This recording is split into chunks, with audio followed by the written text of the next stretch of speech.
all so much for joining us today for this renewal session. We're expecting, over 50 people to join us for this session with Dr. Erickson and Dr. Freeland today, and just really grateful for your participation and engagement. For those of you who I haven't had a chance to meet yet, I'm Kelsey Cochran, and I work in the advancement office here at ILIF, and I'm happy to help coordinate this programming for you. And I just have a few housekeeping items as we get started to go through. Please remember to stay muted during the program until the moderator asks you to unmute for our Q&A. We will be monitoring the chat function. So if you do have a question throughout the session, please go ahead and put it into the chat. And our moderators, the Bearded Theologians, will be incorporating those questions into our programming today. Closed captioning is available if that is useful to you. So there is a button at the bottom of your screen that says closed caption, and you can go ahead and adjust those settings to your preferences. And just as far as the flow of the program today, we will be hearing a 20-minute lecture from Dr. Erickson first, followed by Q&A, and then that will be followed by a lecture from Dr. Mark Freeland kind of in response, and then we'll have question and answer at the end of that session as well. So without further ado, I am going to turn it over to ILO's president, Tom Wolf. Thanks, Tom. Thank you, Kelsey. Greetings, everybody. I got to say, we just love the banter, and we are glad you come early to this so you can see each other and renew friendships, which is what renewal really is all about. All kinds of renewal of the mind, body, spirit, and our friendships. So welcome on behalf of the ILO School of Theology. Welcome home, everyone. We are glad that you're here, and we are very pleased with the response we're getting to these renewal gatherings. So we are learning something about community as we go, and the power of technology to help us facilitate that. So thank you. I hope your families and all of you are well and doing well. I'm not really the one who's going to do or control anything today. I'm bringing greetings, warm greetings to you. But I do want to say we are grateful to Dr. Mark Freeland and Dr. Amy Erickson for leading us today. And to facilitate us, it is my privilege to, and this is my signal that I'm handing you this off today, the Reverend Zach Bechtold and Reverend Matt Franks, otherwise known as the Bearded Theologians. And they are going to guide us today and hold us all together. So welcome, and thanks for being with us today in this special time. Have a wonderful time, folks, and I look forward to having this experience with you today. Be well. Well, thank you all so much. My name's Zach Bechtold. I'm half of the Bearded Theologians. You see Matt Franks here with me. If you've been to Renewal over the last couple of years, you've seen us milling around doing podcasts and interviews and just trying to be present with you and record some stories and share some things throughout Renewal over the last few years. It's wonderful to be back in this way. Matt and I live in Cheyenne, Wyoming. Matt lives in Tahlequah, Oklahoma. And so doing Zoom and being present in this space has been something we've done the last 5 years. And so we're happy to be here and guide you through these conversations. Matt, you have anything you want to add before we? No, I think you said everything I needed to say, and I'm looking forward to the conversation today. And so I'd like to let's get moving along. Absolutely. Like I said before, if you have questions or anything, throw those in the chat. We'll be monitoring that. But without further ado, we'll invite Dr. Amy Erickson to come and share with us. Okay, so I'm going to share my screen.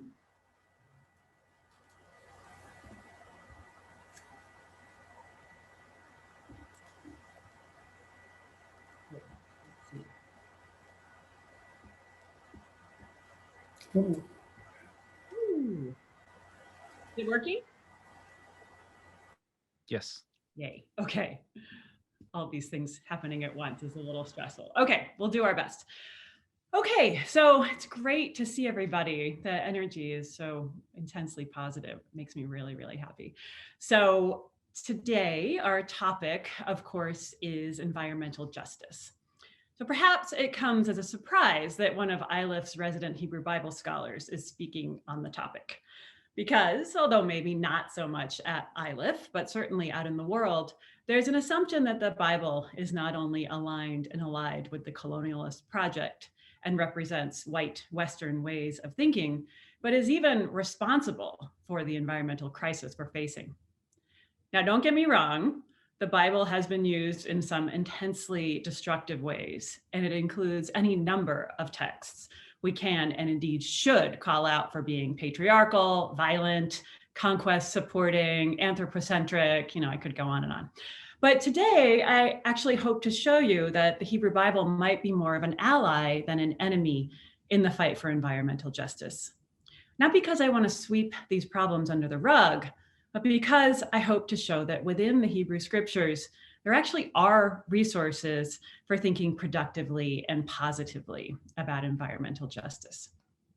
So I've been studying what we call in biblical studies creation texts, mostly in Job and in Psalms, since I started grad school like way back in the day. But something shifted for me when I began, somewhat to my surprise, fly fishing several years ago. That's me. Through fishing, I got to know a particular ecosystem, a microhabitat. My partner and I are what I'd call home waters fishers rather than tourist fishers. This basically means we fish the same stretches of the South Platte River over and over again. I guess you'd say that we're monogamous fly fishers. So we're tied to this particular place so much that we've started living in the rural town of Divide half time. So being on the South Platte, so beautiful, isn't it? I feel like I'm showing baby pictures. I've got all these lovely images of my favorite place, but being in this place led me to start reflecting on the implications of developing a relationship with, and indeed falling quite deeply, madly in love with a particular place in all of its complexity and mystery. To feel a visceral sense, oh, wait, you gotta see the other one here, a visceral sense of belonging in place. I tell you all this because this intense experience of living in place changed the way I read the Bible. It also changed the reading I was doing. I became more interested in nature and science writing than I had ever been. And so my vocabulary of the natural world expanded. You might say that I began to learn and speak a grammar of animacy. So it's the animacy of the land that I want to talk about today. It's all over the Hebrew Bible, but since our time here is short, I am going to start, of all places, in Leviticus. So for a whole host of reasons, Leviticus is an underloved book of the Bible. It's heard today as exceedingly odd, irrelevant, backwards, misogynistic, and homophobic. But Christian hostility toward Leviticus actually goes way back.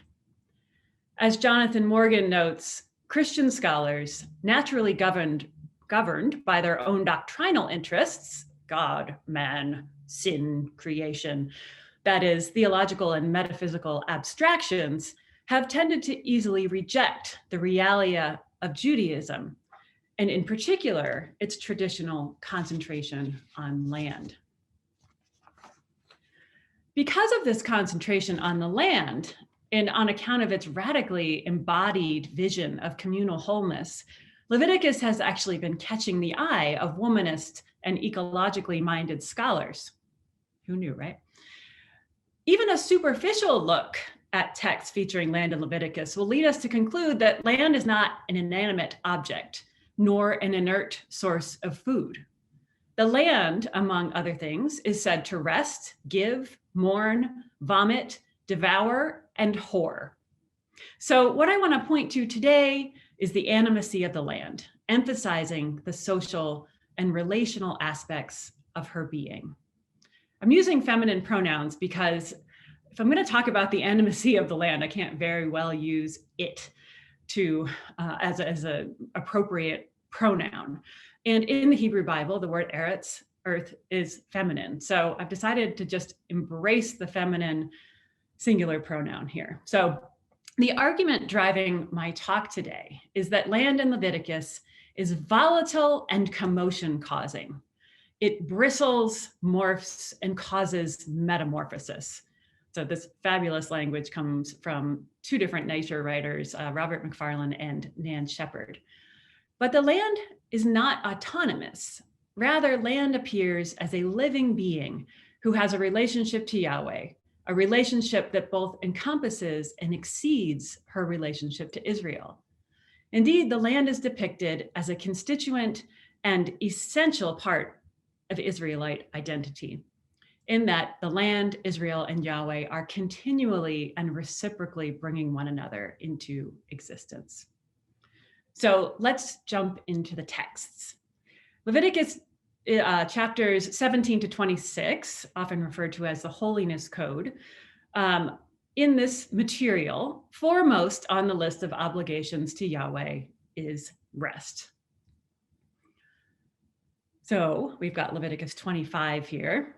The Lord spoke to Moses on Mount Sinai, saying, "Speak to the people of Israel and say to them, when you enter the land that I am giving you, the land shall observe a Sabbath for the Lord. 6 years you shall sow, that's hard to say, shall sow your field, and 6 years you shall prune your vineyard and gather in their yield. But in the 7th year, there shall be a Sabbath of complete rest for the land, a Sabbath for the Lord. You shall not sow your field or prune your vineyard. You shall not reap the aftergrowth of your harvest or gather the grapes of your unpruned vine. It shall be a year of complete rest for the land." So 3 things I want to point out here. Rest for the land is mandated by God. That's obvious, right? But why? Well, for one thing, many of the texts in the Hebrew Bible reflect the views of indigenous peoples.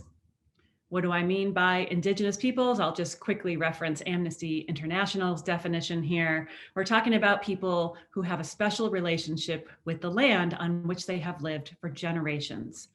They possess crucial knowledge about how to manage natural resources sustainably and act as guardians or custodians of the land for the next generation. And losing their land means a loss of identity. So this is absolutely the case for the Israelites, though when they are organized in the form of a nation, a deep rift between what I'll shorthand call family farmers and the state emerged. This is a rift that practically threatens to rip apart the prophetic literature. But even as the state began to sacrifice the land and the poor at the altar of short-term gain, the exile, the ultimate loss of the land, was a traumatic event, a rupture that led to the diaspora and an identity-sized hole in the heart of Israel that never fully healed, so that the loss and the memory of land itself became an essential aspect of Jewish identity. So what we see here in the Sabbath command for the land is an effort to limit short-term yields so as to protect the long-term health and fecundity of the land, and so of future generations of Israelites. Indeed, emperors and kings regularly sought to suspend fallow laws in order to extract as much food as possible from the ground as quickly as possible, so as to feed their armies, keep their palaces staffed, build those memorials to themselves, all that good stuff. And we can actually see all these archaeological studies, they show that the land yielded more in the short term, but far less over time. So a number of laws in the Torah show this concern for long-term subsistence flourishing. But the Sabbath law for the land is really the quintessential example. Okay, second thing I want to point out is that Sabbath was an essential, oh, there's another picture of the law. Sorry, that's not really relevant here, but kind of a cool photo. All right, Sabbath was an essential component of the radical new society envisioned by the writers of Torah. For them, Israel was a community of former slaves liberated by the God of their ancestors from Egypt, the ultimate empire, built on the tried and true imperial values of extraction, exploitation, oppression, and violence. So this is the refrain that appears or something similar throughout Leviticus. "I am the Lord your God who brought you out of the land of Egypt to be their slaves no more." So throughout their various law codes, the Torah writers sought to redress the exploitation of both workers and land out of the desire not to be in Egypt or in Assyria or a Babylon. Leviticus develops an ethic of interspecies neighborliness that can be distilled in the Sabbath mandate that workers, slaves, animals, land, even God's self must rest one day a week. Okay, third point is that the land does not exist solely to feed the people. In Leviticus 25 and 26, the reason Israel must observe the Sabbath year and the year of Jubilee is so that the land may observe her Sabbaths. Now, this brings us to the next text that I want to look at today, also from Leviticus. Here you get the stereotypical fiery God of the Hebrew Bible. But I want you to listen to what the sharpness of God's voice is actually about. Because God here is speaking as an advocate for the land.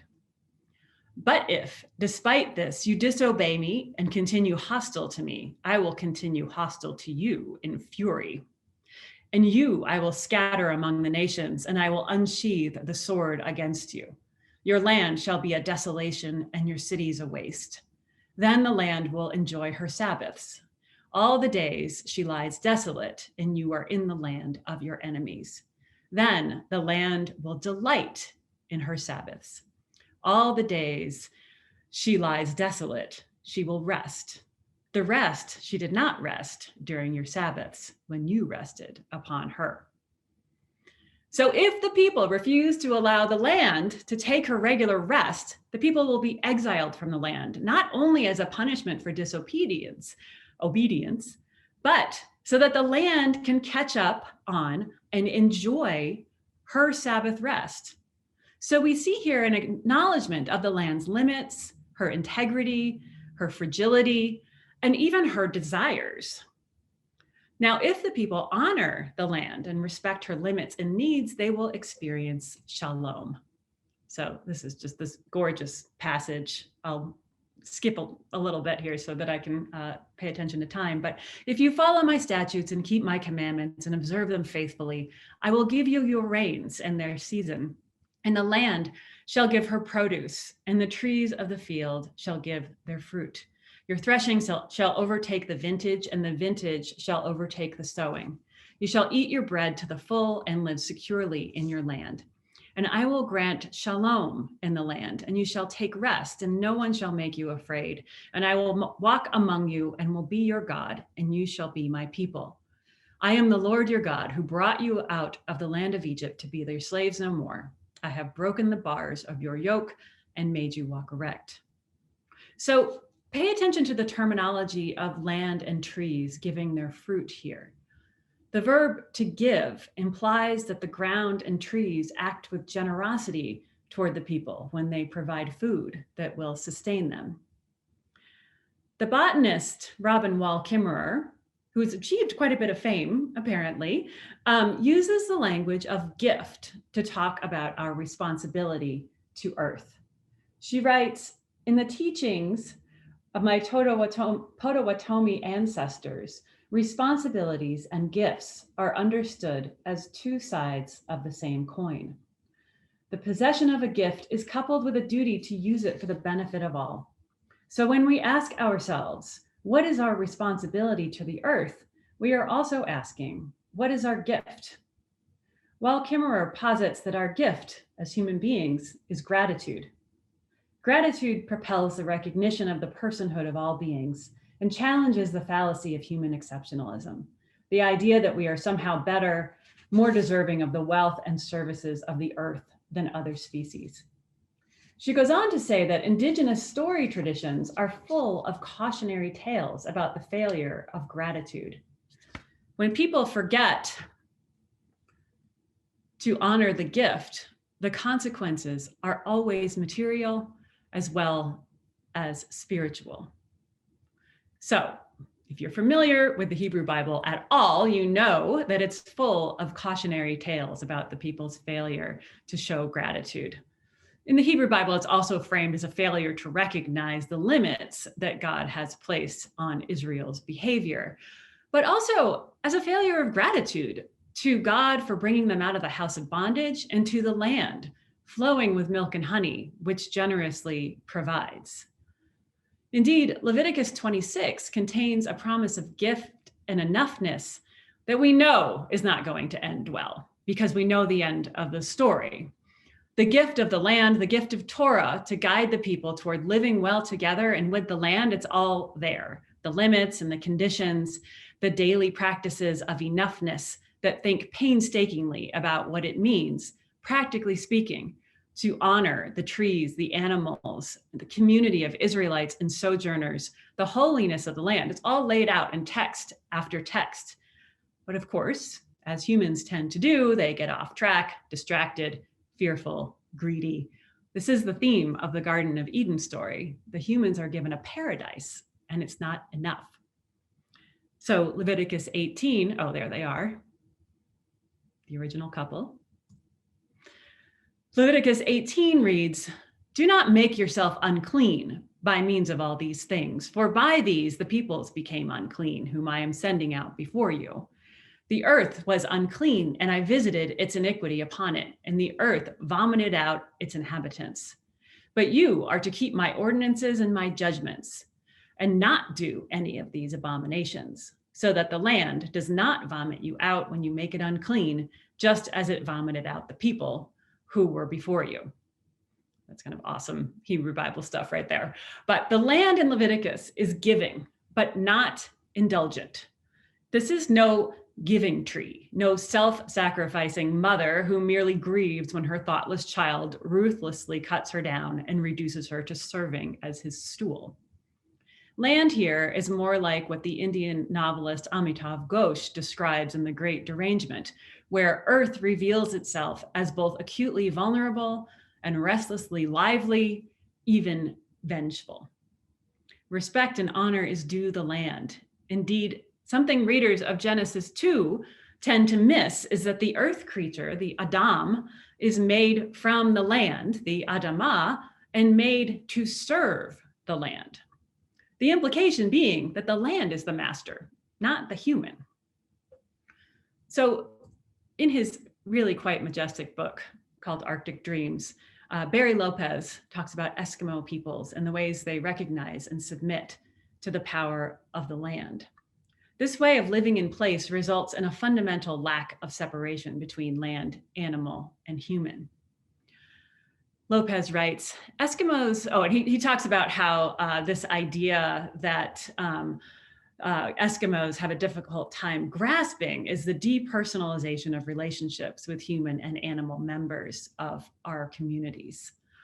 That said, he goes on, Eskimos do not maintain this intimacy with nature without paying a certain price. When I have thought about the ways in which they differ from people in my own culture, I have realized they are far more afraid than we are.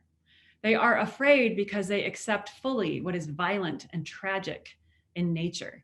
It is a fear tied to their knowledge that sudden cataclysmic events are as much a part of life, of really living, as are the moments when one pauses to look at something beautiful. So a central Eskimo shaman, queried about Eskimo beliefs, answered, "We do not believe, we fear." So Israel not only fears Yahweh, that language also appears all over the Hebrew Bible, but the people also fear the consequences of abusing the land. There is reverence for the living land who can hold you in its womb, but can just as easily vomit you out. This reflects a deeply embodied sense of the precarity of a subsistence life lived on and with the land. So I would love to talk about the land whoring and devouring, but our time is short. So let me just move toward implications for environmental justice by saying no one is a free agent here. No one exists independent of or free from responsibility for the other persons, human and more than human, in this ecology. So Israel is not Israel in isolation. For to be Israelite means to engage in specific relationships with your field, your trees and vines, your animals, your human kin and neighbors. So too with the land and Israel's God. Yahweh is not God in isolation from the land or from Israel. And the land without God and without people is, according to Leviticus, a desolation.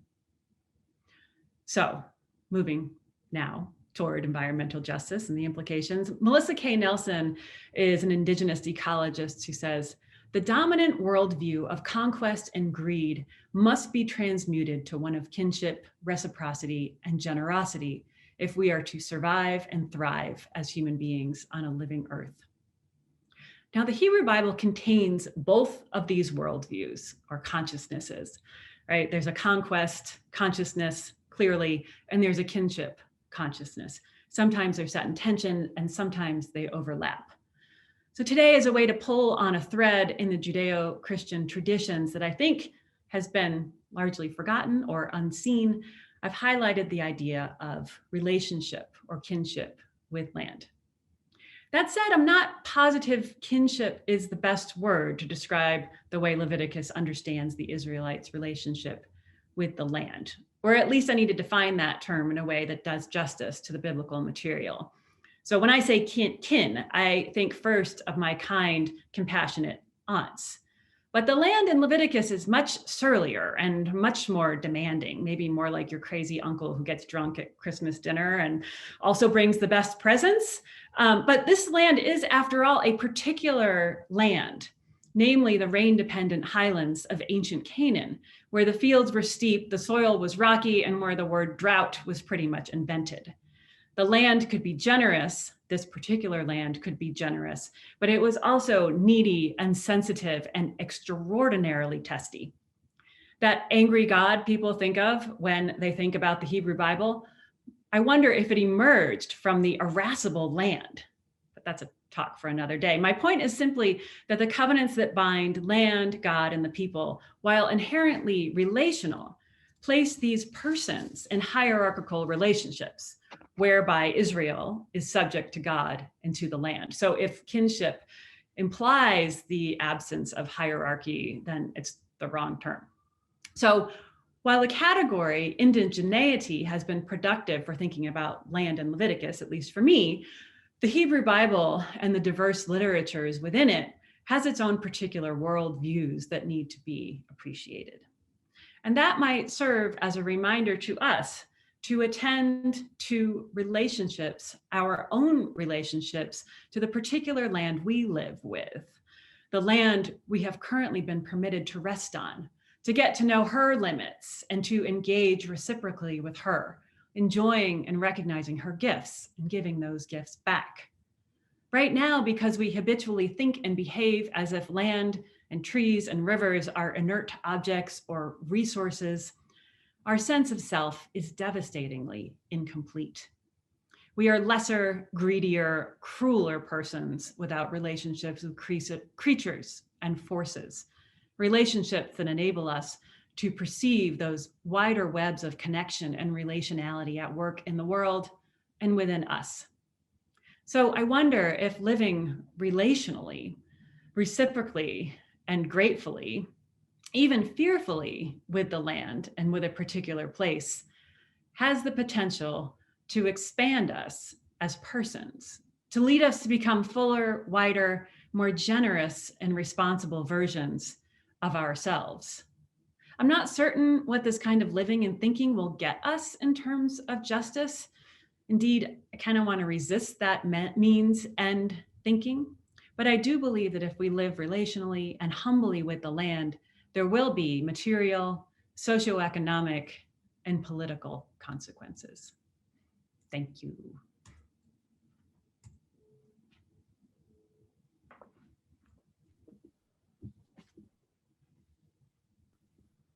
So as we shift the conversation to the Q&A portion, we would invite anybody that may have a question to post it there in the chat feature of Zoom. We'd be glad. We're going to monitor that. And I'm going to let Zach ask the first question as we were pondering the great discussion for today. Absolutely. Dr. Erickson, thank you so much for that that lecture, that presentation, in drawing us back into what it means, not only in today and our relationship with creation, but also reframing Leviticus in a way that's just not terrible. Finding some good and like you you named it at the beginning. We've looked at this book in the Hebrew Bible and just almost discarded it because there's so much in it that we don't want to deal with. And yet there's so much life here that brings us back into the fullness of who we are as people. And taking a little bit of your own experience with mine and standing in the water fishing or sitting in a kayak or hiking and feeling that movement, knowing that this that surrounds us, this creation, is alive. Help me make that connection in my own life, and then bring it back into the theology of creation of, oh my God, this is more than just something we use. And so how do we begin, I guess, and maybe this is a question you can't answer, I don't know.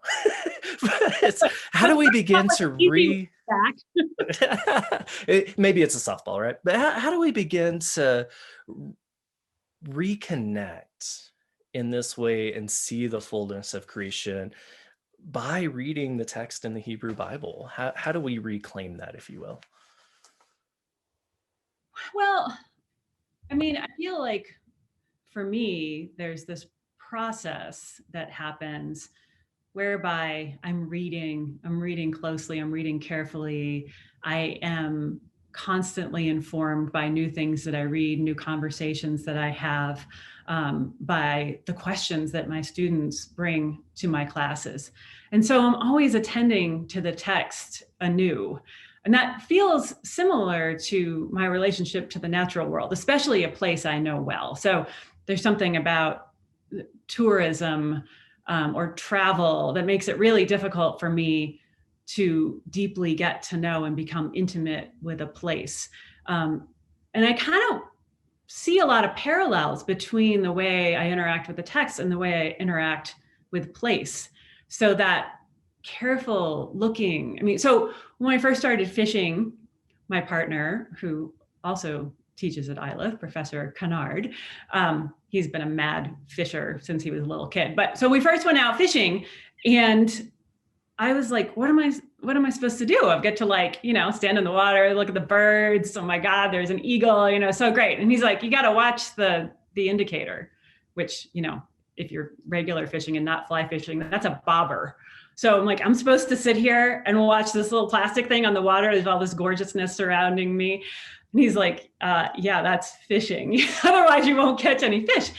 And there was something about the process of tuning into and being able to sense and appreciate this really complex ecosystem more and more and more every day. And the more I would read and the more I'd come back to it and the more I'd see and the more questions I had, it was like this kind of constant and a looping process of reading and questioning and attending and listening, which is very similar to the way I read the Bible. So. Right, which is such an important conversation for today's eco-justice conversation, right? We're dealing with so much reality in the climate change world and what that means for us. And you touched on it in this relationship that we have with creation, that it seems like more for us today, it's about resources and using the resource until it's gone and then moving on. Right.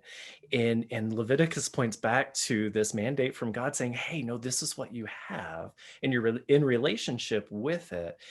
And it takes space. It takes Sabbath. It takes rest, just like you do. Yeah. Yeah, no, that's absolutely right. And I think we have this idea perpetuated by some Israelis, unfortunately, that God just gave the land to the Israelites, like no strings attached. And that actually couldn't be further from the truth. Yeah. Well, and I think, Dr. Erickson, I think like the idea of the gift that you kind of had alluded to a little bit, like we have to be careful with gifts and how do we receive a gift? How do we give gifts? How do we nurture and be a steward of the gift? And the entire time throughout your presentation, the thing that kept coming back to me, at least what kind of resonated with me, is like the idea of stewardship. How do we take care of the land? I am nowhere near a fisher a person who fishes. I haven't done that since I was a kid. But I remember all the times that when my grandfather would take me fishing, and he was very like keen on us, like taking care of the land that we were, whatever it is, if we disturb something, making sure that we put it back in the way that it should have been treated, and those things that we do to take care of this gift that we're giving. And I really like the idea of the gift that you kind of, in my mind at least, pointed to. You want to unpack that just a little bit more if you feel like you can? Yeah, well, let me go back to Robin Wall Kimmerer, because she's like my guru right now. I just think she's awesome. There's something about her wisdom and her kindness and the way that she gives her gifts as a botanist and as an indigenous person to the world is really quite inspiring. So she talks about how plants, for example, can do this remarkable thing that human beings can't do, which is to photosynthesize. And so their gifts are food for people, for animals. The salmon can swim upriver, and so their job is to carry food upriver. Birds, their beautiful songs, so their responsibility is to give bird song every morning. Humans, we're kind of pathetic. What can we give? And that's when she comes with gratitude. Yeah, I mean, I don't know. I haven't had the time to like look through the Hebrew Bible with that lens, but Hebrew Bible tends to think more about limits. I mean, so I'm thinking here especially of the Yahwist, the J, who is responsible for Genesis 2-3, and these ideas always that humans are going to get this knowledge and they're going to think that they don't need to recognize the built-in limits within God's world, and so I think that's something we tend to miss. We tend to see like, oh, we have dominion, and we pick this little verse out of Genesis 1 and use it as license to exploit the earth. And I think if you actually read Genesis 1 in its entirety, that interpretation of that verse, I'm not trying to defend that verse because I think there are a lot of other problems with it, but within the context of Genesis 1,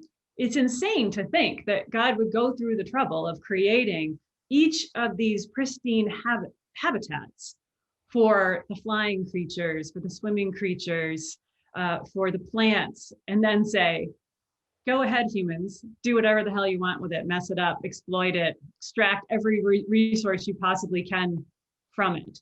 So I think that while the language of verse 28 and having dominion is, and the language in the rest of that verse is problematic, it's not, I think that people will take, as we know, verses out of context to use them as they want to use them. And I think that that is a betrayal of the intention of Genesis 1. Yeah, absolutely. And I think as a result of that, as we take verses like that out of Genesis 1 and take dominion over the land and misuse that begins to leak into our relationships with people, right? And with God and with the fullness of creation. But it seems as if we start with the land and then expand out from there and how we misuse and take advantage of not only the land, but people and everything else. Yeah. Well, and Leviticus is always insisting that it's all tied together. So that if you sell, I mean, this is kind of hard to wrap your head around. This is in the Bible, right? If you sell your daughter into prostitution, you have to make provisions to redeem her. Same with the land. So there are all these kind of reciprocal and analogous relationships that are laid out in Leviticus.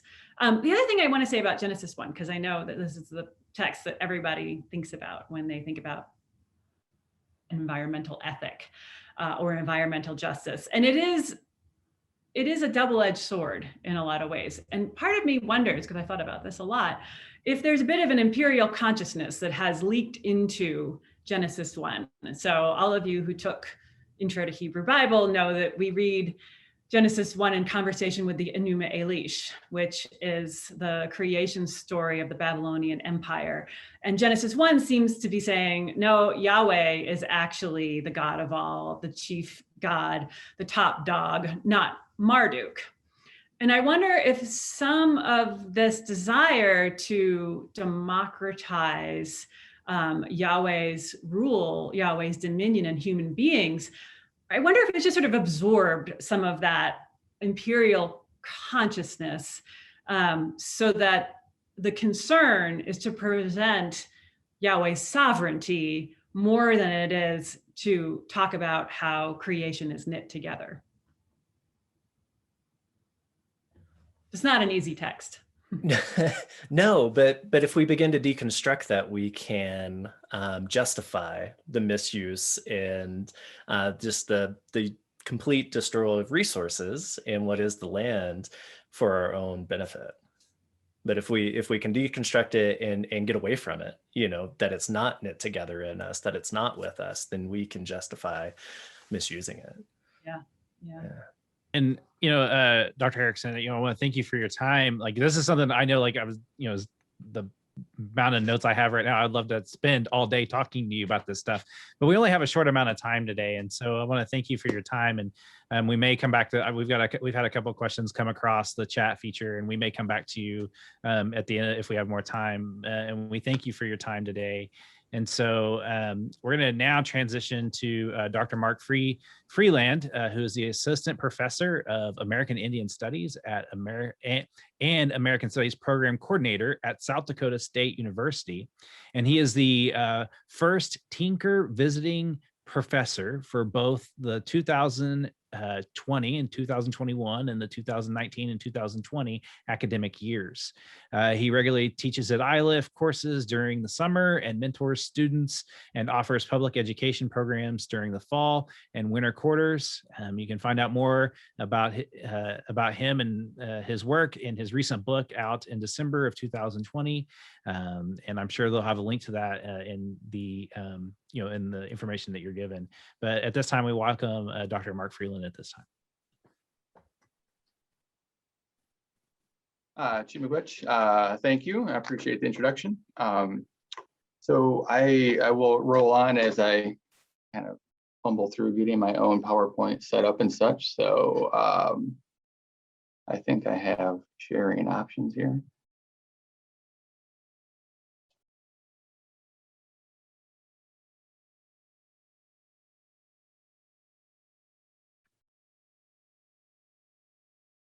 All righty.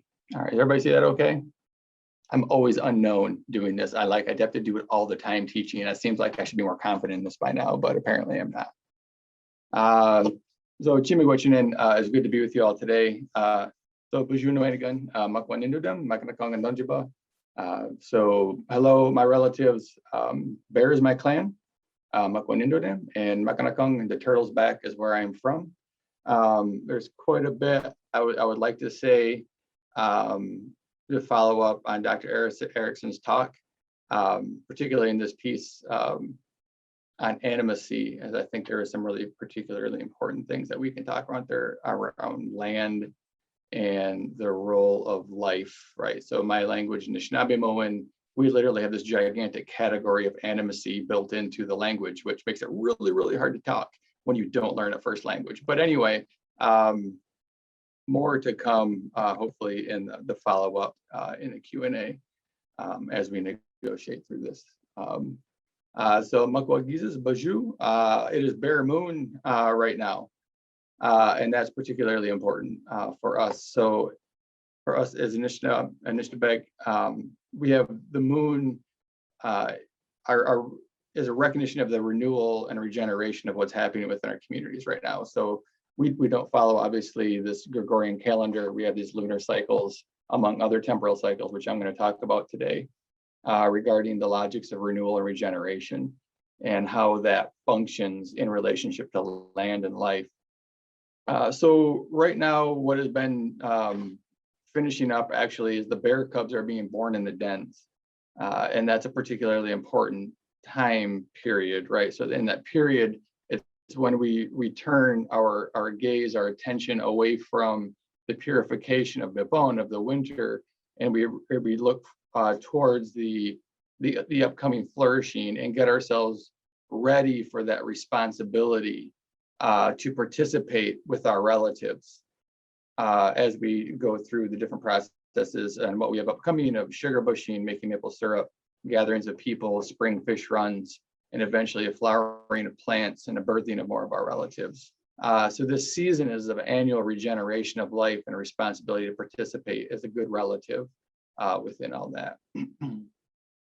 I do want to give just a quick second to say, I really would ask us to kind of hold on to a few things from Dr. Erickson's talk. And what I mean really particularly is like giving pause to the extraordinary difference in life ways in which Dr. Erickson shared and how I'm listening and hearing. Like that is a fundamentally different way of negotiating your life close to the land, right? And it's, speaking a lot, particularly in theological communities, it's a pretty seductive thing to want to run to that identity, be like, oh, we've got this within our tradition. Like I have this as my identity, but just to give pause and to hold and stay in the dissonance for a little while. Like don't run to that sort of that salvation of this is me, because what we really think about in this role of how Christianity then comes as an outcropping from this place and that role of empire and colonial conquest makes that hyper problematic, right? And it undermines the possibility of dealing with the weight of, and what the possibilities of social change are from these texts, I think. A Khan philosopher, Kwasi Baredu, discusses reliance on noun languages, particularly things in the Romance languages, based on identities, can lead to a problem of what he calls Western ontological fantasies. And that is that it's very easy within a noun-based system to create identities that might not actually exist in action, that they are just discursive. They become discursive identities that you just say that you say you're attached to it, but there's not really bought into action associated with that. And that's something we have to guard against, particularly if anyone's going to take the notion of ecological justice seriously. It's really important to stay in that dissonance for a while. But speaking for what I'm really going to get into today in these logics, I want to talk about worldview and the roles of how that functions. Most of my primary research has been into defining worldview in a particular way to get at cultural difference, so we can actually have a means of understanding these very different ways of understanding the world, particularly. So today I'll briefly look at the define worldview and work through these definitions as ways in which and give some very concrete examples from my own community of Anishinaabe peoples in the Northern Great Lakes. I want to build towards their understanding of the radically different ways in which communities think about and act in accordance with their respective relationships in accordance with these worldviews. So the definition that we're working with, that I'm working with, and that is that worldview is an interrelated set of cultural logics which prescribe fundamental relationships to land, time, life, and provides a methodological lens for understanding those relationships. So in worldview here, as I define it, is a largely unconscious system of thought embedded in a particular linguistic system that we are born into. There's nothing really about anything about a personal choice here. I start out with this particular definition because the concept of worldview is used in a wide variety of ways and is essential to name how it is that I am using it. The consciously articulated cultural phenomenon that we communicate, like origin narratives out of the Bible or Gijigokwe narratives in my community, are themselves not worldviews, they are actually ideologies. So we think about the consciously articulated negotiations of whether Bible or, in my case, Dodem with the clan-based system. Those are, as consciously articulated, are ideologies. We can glean from these ideologies the underlying logics embedded in the linguistic conceptual system used by people. But the ideologies are not the worldview themselves, right? They are something that is separate, and it's important to keep those things separate. When we take a deep look at these logics, we can see that worldview differs from other elements of culture in it that structures language, thought, and action. So again, worldview is something we're born into. This is not something that we really have choice in. We can think about it and bring it to the fore and have conversation, but it is disingenuous to suggest that we have a different worldview necessarily than what we were born into as a community. And that's including, I would include myself in that as an Indigenous person. While I might be able to claim a duality in worldview and understanding, my life is still mediated by capitalism and, and the US in many different ways. It would be disingenuous for me to claim it as something different. It's important that we kind of, again, sit in the dissonance when we think about ecological justice. A worldview is not a personal view of the world. Worldview is not an ideology, and it is not the origin narratives themselves. So with that being in place, let's move to some different understandings within Anishinaabe Moan.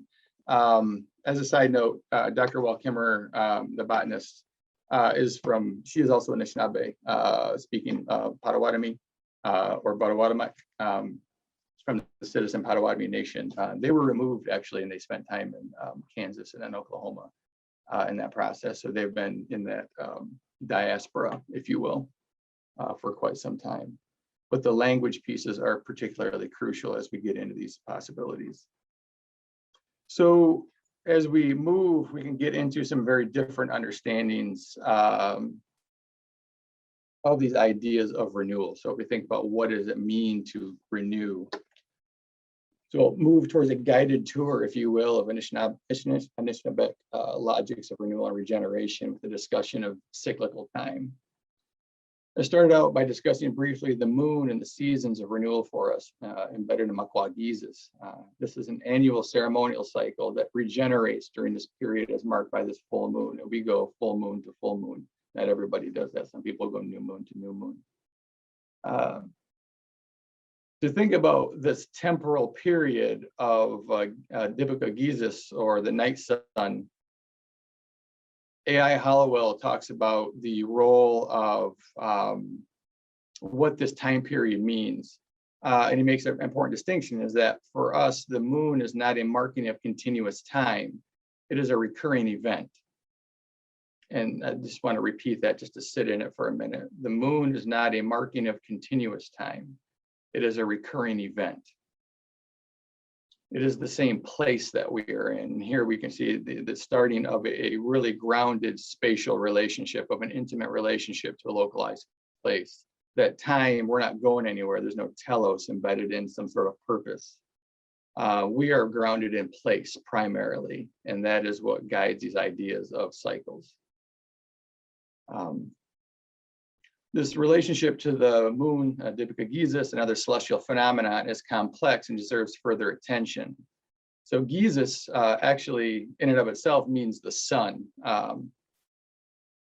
And so Dibaka-Gizis is a night sun, and it's understood that the moon reflects the light from the sun within our language.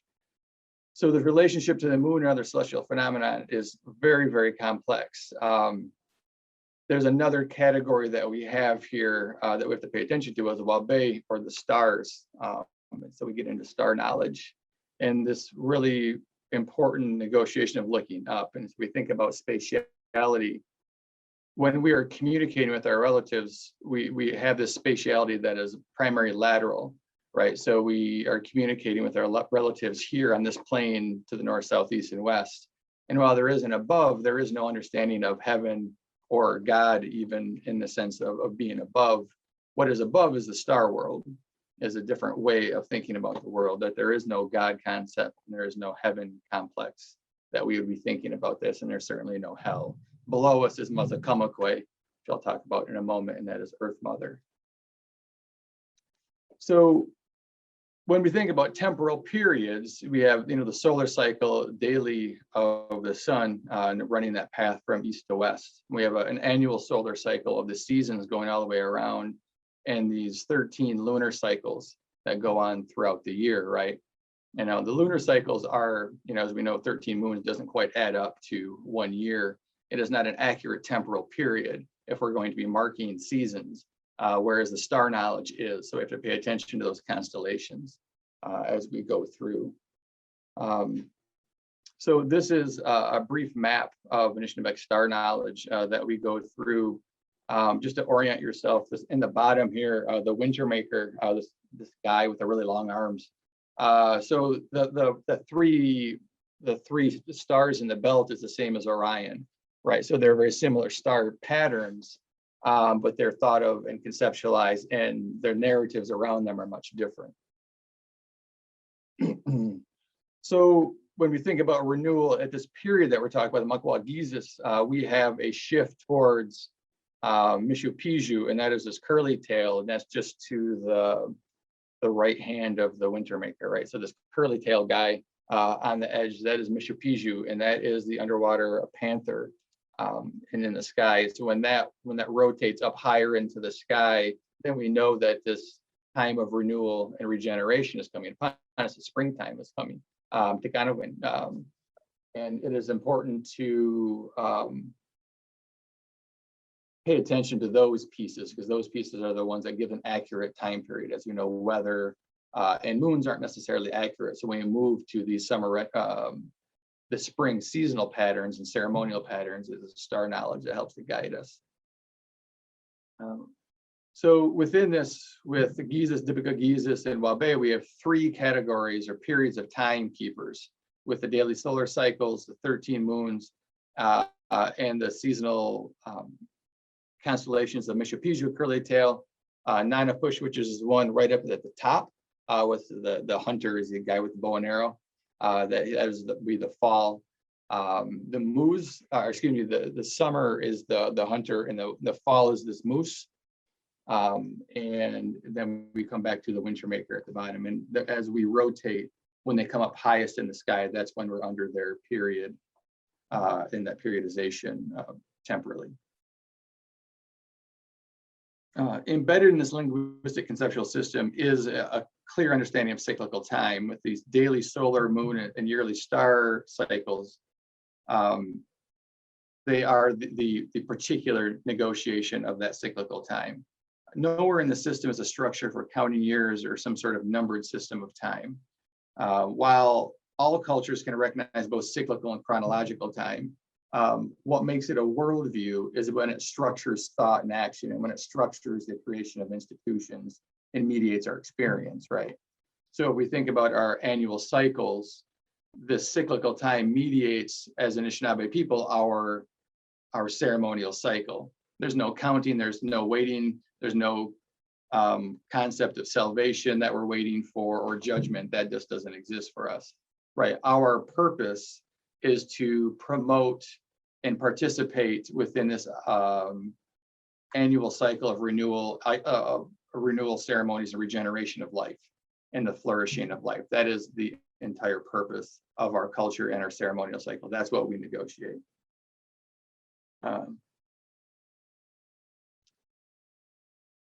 So within this negotiation of temporal cycles, we have to pay attention to what is being renewed then, right? So it's not just a means of just going around in time. That would mean a time-oriented culture, whereas we are oriented in place primarily. And here we want to think through the interrelated negotiations of these cycles, right? So where we're at is the primary, of primary importance. It is not when. There's no real need to count back. While we have the linguistic system to denote past and future tense, we actually don't use them nearly as much, and we live in a large present tense. And while our narratives that we might, consider like Gijigokwe, Sky Woman falling from the sky, these long ago narratives, they happen in Mawija, and that is the long ago. There's no need to count back, and there's no need to place it in a temporal chronological system.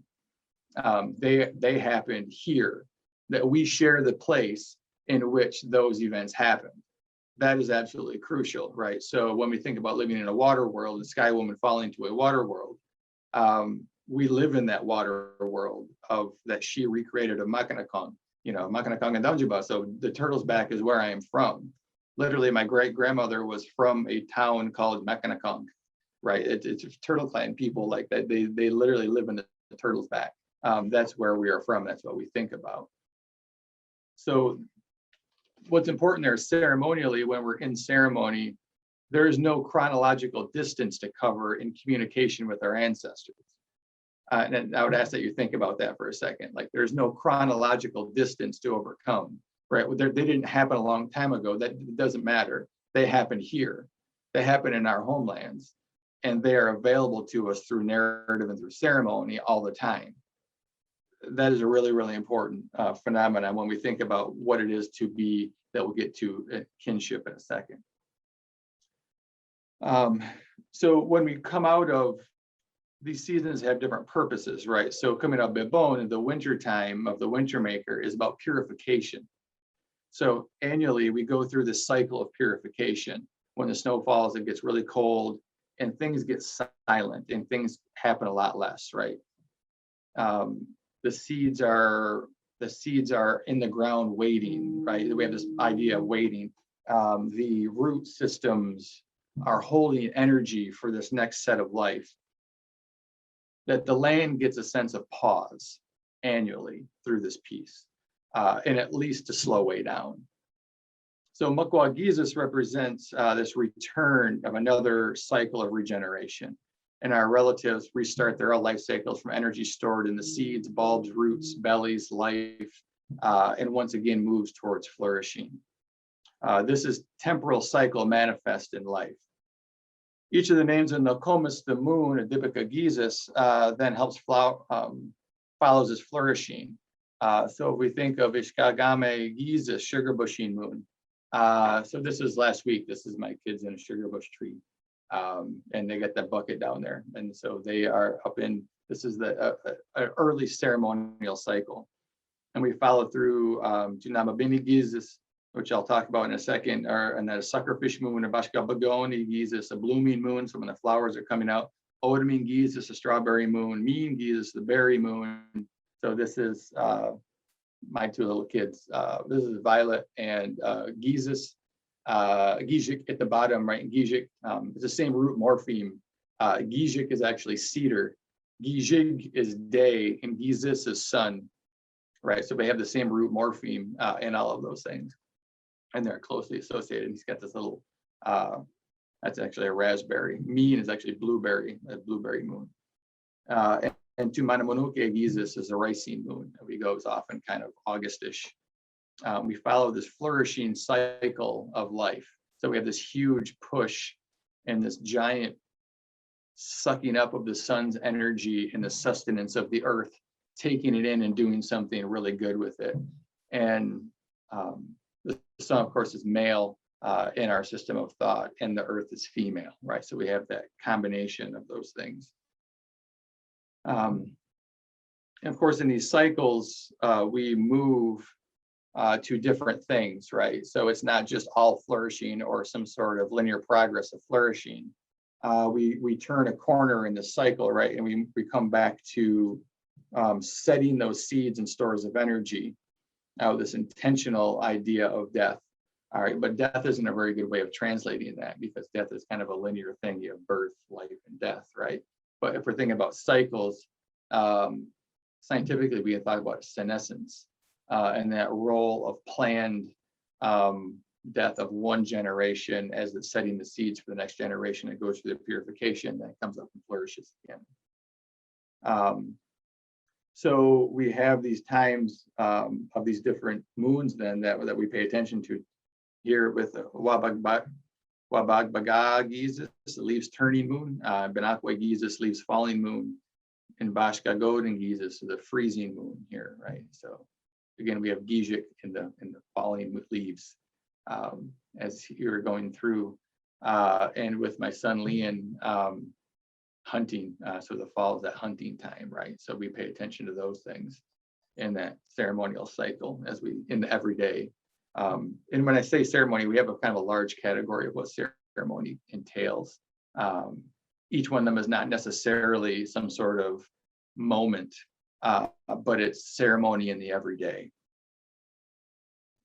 This, of course, leads towards this Bibon in the wintertime, and we have Manadu Gizasons, the little Manadu moon, and Manadu Gizas and the Manadu moon, right? So as we come back down to what this means about Manadu, Manadu gets us to understanding place particularly well, because Manadu missionaries tried to get us to translate that as spirit. A lot of people bought into that, but spirit by definition is incorporeal. That is, it is non-material and non-spatial. That's hyper problematic when we think about a concept like Manadu and within a linguistic system, which everything has to be spatially located. So there's things that just don't translate or are nonsensical in translation. So Rene Descartes' cogito, I think, therefore I am, is nonsensical within my language. Like I can't translate it intelligently. And if I said those words kind of in Anishinaabe, people look at me like I'm crazy because I just didn't finish a thought. Like the verb aya means literally to be, but you have to name where you are at. So in Nina ya, Tiasining, I'm at the big rock. Nina ya Makanakong. So I'm on the turtle's back. You have to name where you're at, or the language just doesn't work grammatically.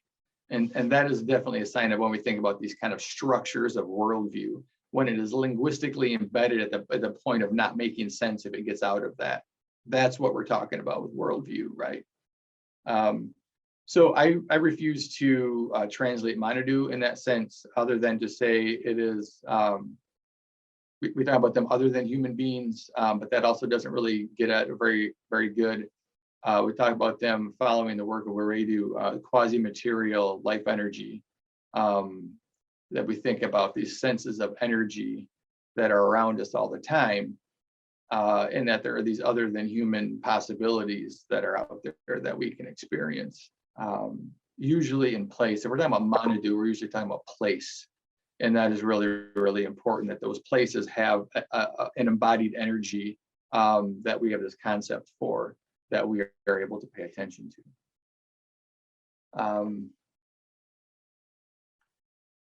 So within the land, how we talk about it and relate to it, it is really important that it is, speaking of linguistic systems, it is entirely embedded as a kinship system. And I don't mean that as just some sort of metaphor, like literally Nokomis is the moon, right? Nisayen, the older brother, is the sun, right? That's how we call these things. Earth Mazakamakwe is Earth Mother, right? It provides that sustenance. And all the relatives, all the animals, the plants are all our relatives. And they're given those sort of linguistic systems, right? We call them Nisayen, older relative. And Nisayen is actually older sibling, and is gender neutral in that sense, right? So we don't have to say male or female. And actually in Anishinaabe we don't have gendered pronouns. There is no he and she. So you can talk about people or things for 20 minutes and not say whether they're male or female. And while there's time and a place to name those things, it is not brought out in pronouns per se. So these older relatives, Megetse, the eagle, Makwa, bear, Amek, the beaver, Chejak, the crane, right? They're older relatives. And we are embedded in this large kinship system. That's how we conceptualize our world. And that has some ethical constraints when we think about it, right? So if you're not just talking about it, you're actually living that way. That provides that ethical constraint that you are going to provide that ceremonial moment.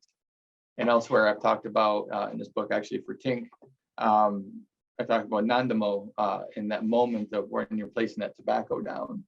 When you take that moment of thinking about how important your actions are.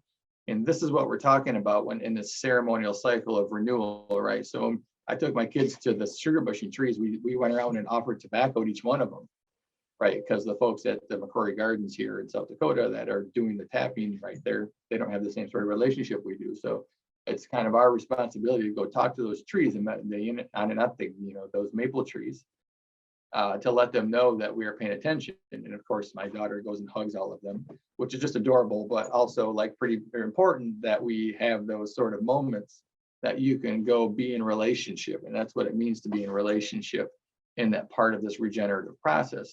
That is a real gift that they give, like early in the spring, that they offer that sugar to come on up out of their roots that they've stored and they share with us. Just like those other seeds, flowers and plants and berries are going to do in the same way, right? That we are the least of these animals and we need the most help. And that is a very much a very important gift that we get, and that we recognize that gift and are going to be very thankful in our actions as we go through it. But that ethical system of ceremony, of understanding and taking only what you need and making sure that those things flourish for all of us. Like, we have very good systems of thinking about how to make things flourish. And that is embodied into these ideas and these logics of renewal and regeneration, that we participate in our own responsibility. And that idea of responsibility is absolutely crucial as we go through this, that we can't just take, right? So, bringing back to more specifically this notion of ecological justice, I'll provide a brief narrative.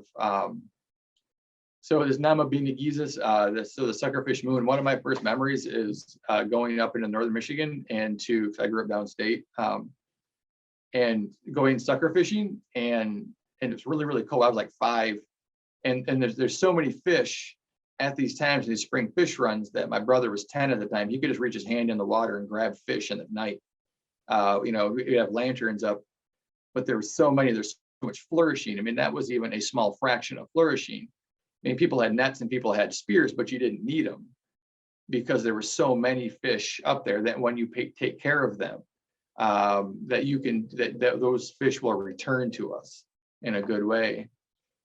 And this idea of fish in a river is really important. So in 1966, my father graduated Northern Michigan University and went downstate to teach in Chiasaning, which is an old Ojibwe village.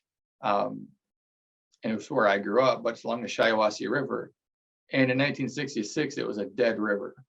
And this is a big river now. So this is a huge, hundreds of miles, but because of the farm runoff at the time, coming off the heels of DDT and such, among other things, that there was no fish in it. Like, there was no crayfish, there wasn't any minnows, that it was dead. And when we pay attention to these logics of conquest that have come through, that take, that is how they manifest, like, is in the destruction of life. And we have some clear choices about how we do it, and how we build these systems of thought. And as a moment of that pause, if we think about literally a 1-year global meltdown economically has resulted in like a 7.6% reduction in carbon emissions. Right. Well, that's pretty good, right? Systemically, we've got some issues, and what's happening here. We're going to take ecological justice seriously. So, really deeply embedded in these systems that we work through, in which these conquest negotiations, these logics of conquest, are everywhere now. That we have to really pay attention to what these things are really going to take. It's going to be more than an individual, making a few choices. That we have some really strong ways of thinking about them very differently. So I'm probably going a little bit over. I promised myself I was going to actually time it, so I didn't, but I failed. So my apologies if I went over too much. But we can draw back from there and jump into some other Q&A. Thank you so much, Dr. Friedland. I want to ask, since we're running a little short on time, can we invite Dr. Erickson back in and have a conversation? If that's okay. Okay. Yeah, as we do that, I do want to ask or remind folks, if you want to put questions in the chat, we'll get those out there. You talked a lot about the worldview and how we begin to engage in that. Mm-hmm. And at least in my own experience as a white male Christian, when I begin to engage other worldviews, how do I do that appropriately and not venture into the appropriating portion of that? Well, I mean, I think that's a good question. I think the primary problem comes in when people try to claim it as identity, right? And that's why I talk about we're radio and that, you know, Western ontological fantasies. That is one of the primary problems where this comes through, I think.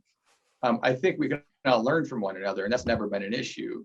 And I think there's always been a sense of sharing, but making sure that you have a deep understanding. I really think the question of pause is really, really important, that we don't try to implement and make too many claims too early, because we're really talking about radical difference. If we're talking about worldview difference, worldviews don't change, you know, even over a couple of generations, right? We're talking about centuries long. Or I would actually argue that the time to even name it as a century is privileging a particular worldview, right? But we have to really think about place as primary, would be the fundamental relationship, in which then time in that sense of centuries doesn't really matter, that place does. There's always going to be a risk, like there's no non-risk of that. And we have to really be in relationship to one another and be able to hold each other accountable, I think, and be able to hear each other without, you know, running from the fragility of it. You know, we have to be strong and have some thick skin and understand if we mess up. Thank you. Oh, go ahead. Okay, maybe not. I thought I heard somebody getting ready to talk. You know, we do want to remind everybody to, you know, if you've got a question for either to put it in the chat feature, so that way we can make sure that you do get heard. We've recognized a few things. Some of those we just have to pass on because of time constraints, and would love to. I'll make sure that the ones I've gotten, I'll get to the proper places if need be. But you know, Zach, you know, as we think about this, and you know, how do you feel like we should shift this conversation so that we can? Well, I'd like to invite Dr. Erickson, Dr. Friedland into the conversation of place and time, right? That those seem essential to the conversations in a sense of how do we engage with eco-justice and our understanding of one, where we are and what that means for us today, but how we live into the history of it all and moving forward.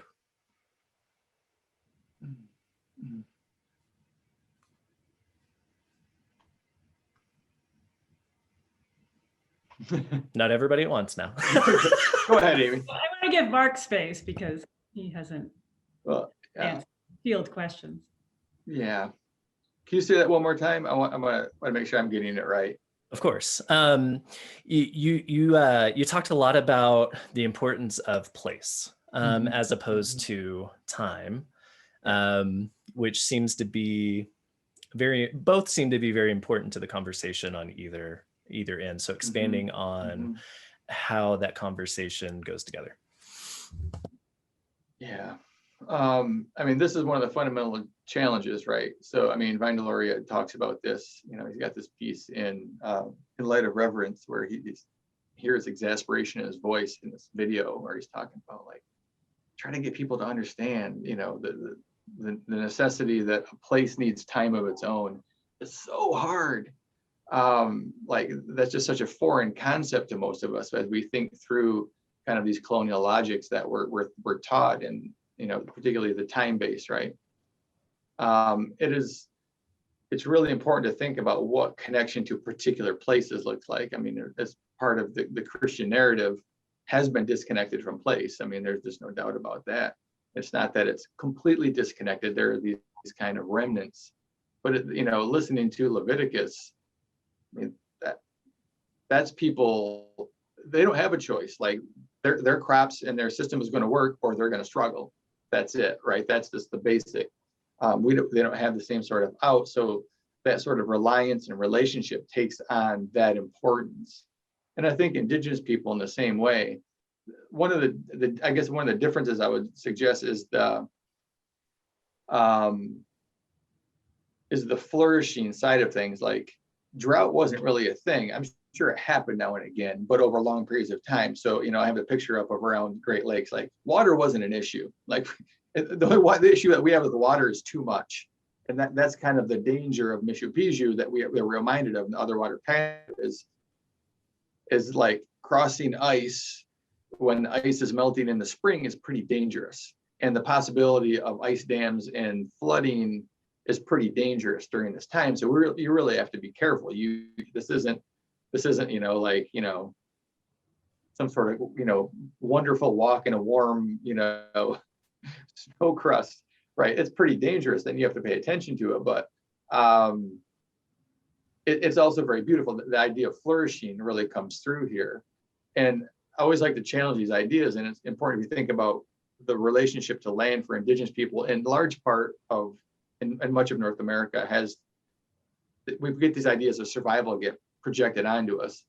And that's such a useless term because it presumes that like we didn't have out here in the plains 40 million buffalo. Like people weren't want of need or food, right? You know, in us, you know, with huge numbers of fish, you walk down to your fish trap and get dinner, right? That wasn't any sort of big deal. Like it was responsibility to participate in it well, and those things, those gifts brought back. We had really well, and there was occasionally some lean years, but that was really, really rare. I guess I'll leave it there right now. I think that each place has its own kind of set of relationships and problems that you have to overcome. Well, and that was borne out, right? Yeah, and that's what I was thinking. As someone who, so I'm Cherokee and Sac and Fox, and so like the stories that we share are different, and so like, you know, we have this forced removal, and so like that's a part of our narrative, like how that, you know, I mean, so like it's kind of interesting, like when you hear the stories of the removal, and then you hear the pre-removal stories of like how that shapes our understanding of space and all that stuff. I mean, we could go on for days about that, but one of the things that came up in the chat is from Selena, is that she asked, she wondered about the concept of gift, and she was taught that when I give a gift, it's no longer mine, that there are no strings attached. The concept both Amy and Mark have articulated as a gift is about something reciprocal, relational, more like something truly precious being shared rather than given or transferred. Sorry, people were writing, so it's hard for me to like not lose it. So as you think about that, like what are some things that may kind of stir up within you? And whoever wants to go first we'll let whoever feels led. Well, I wanted to go back a little bit to the notion of time. So I just heard on Yale's Forum for Religion and Ecology writer Robert McFarland talking about timefulness and polytemporality, and how particularly in the capitalocene and the way that, you know, resources are just extracted so quickly and like entire ecosystems are destroyed before you even know what's happening, that something that needs to be cultivated is like seriously long-term deep thinking. So the geologist wrote this book called Timefulness, How to Think Like a Geologist. So that to try to stretch out our understanding of time and understanding of the consequences of our actions toward the earth is really something that we could benefit from. And he was talking about, I can't remember which countries, certain different Asian countries are using this idea of citizens from the future. And so that when they gather to make decisions, have you heard about this, Mark? They like dress in particular robes to identify that they're citizens from 2060, and trying to really intentionally represent the interests of future generations. Right. Yeah, I haven't heard that one in particular. I mean, we know that seventh generation kind of philosophy has, you know, as a common indigenous understanding, and that notion that you're thinking of those that aren't here yet when you're making decisions, and that is also an ethical constraint as we participate in that. But I mean, that still doesn't connect us to place yet. It is a different negotiation of time, which can be helpful. But what are those relationships locally that, you know, I think that that's still that piece that's largely untheorized and understood in particular ways. You know, that so many people, particularly in an urban setting, they don't have that stream and dividing that, like, I mean, that there's power there, and there's energy in those sort of environments that don't have it. You know, and that, you know, for me in Northern Michigan, it's the same way. You know, our happy place is 9 Mile Beach. It's literally just 9 miles of beach, right? And there's nothing else there. It's just a road. It's not developed at all. And it's so, you know, my kids come out of there with perma-smile. And it's because there's power in really important ways there. Yeah, well, in terms of time and place connection, there is something about the Sabbath law for the land that I've been thinking about it, but I haven't fully worked it out, that actually structures land and time and place in this, time and place in this really interesting way, especially since you get the Sabbath every 7 days, and then feasts, the Feast of Booths, which is, you know, every 7 months, and then the Jubilee every 7 years. So there's the connection in the pilgrimage and in the feasts and I wouldn't call them, but that are celebrated based on the gifts of the land as well. Yeah. I mean, that notion of gifting is really important. And, you know, Robin Kimmer does a decent job of getting at some of those pieces. And that kinship, it is for Indigenous people here, and I would say much of the world, a mutually beneficial set of relationships, right? And that there is a responsibility with gifting, that it is reciprocal. And what that does is ties you into mutually beneficial relationships. So when our treating, you know, so there's a political component to this, that when you're signing treaties with people like Indigenous with Indigenous, that there's a mutually beneficial relationship set in there, that you gift your best things to them. And if I give you my best and I get your best, like, then we each get the best, you know. And often those things are renewed annually, right? So gifting is this like ceremonial fun, right? It's not like this, I have to go buy something to go get, like, gifting is this beautiful ceremonial practice. And there's dancing and there's singing, and, you know, teenagers are hooking up, and there's all sorts of really cool stuff happening like that. I mean, it's love, it's beauty, it's all of that, you know. Those are the deeply embedded kind of socio-political economic realities that when we say utter the term gifting within Indigenous communities, that's what's meant, right? It's not necessarily an individual, it's usually communal. And while individuals, of course, are gifting as well, that idea of gifting as an economic system is really important to pay attention to. And our relatives in the Northwest are really good at that. I mean, they have the whole potlatch ceremony, right? Those things are like, they've got some stuff down, really institutionalized, right, in very positive ways. That's really important. Well, I simply just want to say thank you, and just as a parting thought, as we talk about space, as we talk about land, as we talk about time, and how it's all interwoven together, it's that community aspect, right? One, we can't do this alone and create good change. But as we go into it in community, knowing that we are together with creation, with each other, in the fullness of it, we can make pretty big waves in making a difference. And again, we want to thank you for your time, and to be good stewards of your time and those who have shown up. Thank you so much for sharing with us and giving us a lot to think about. Thanks, Mark. I'd love to talk more. Yes, please. Good. Always. Absolutely. All right. Thanks, everyone. Yeah. Thanks everyone for joining. We'll be following up with a survey. We hope that you'll provide your feedback, and we hope we'll see you at the next renewal event in April. Take care. If you haven't gone yet, Dr. Wolf has an announcement. Just very quickly, thank you. Thank you, first of all, to Mark and Amy and Matt and Zach for leading us today. A quick announcement, 30 seconds. Mark your calendar, please, for October 21 and 22. This fall, it will be a virtual conference hosted, sponsored by the ILIF Center for Eco-Justice.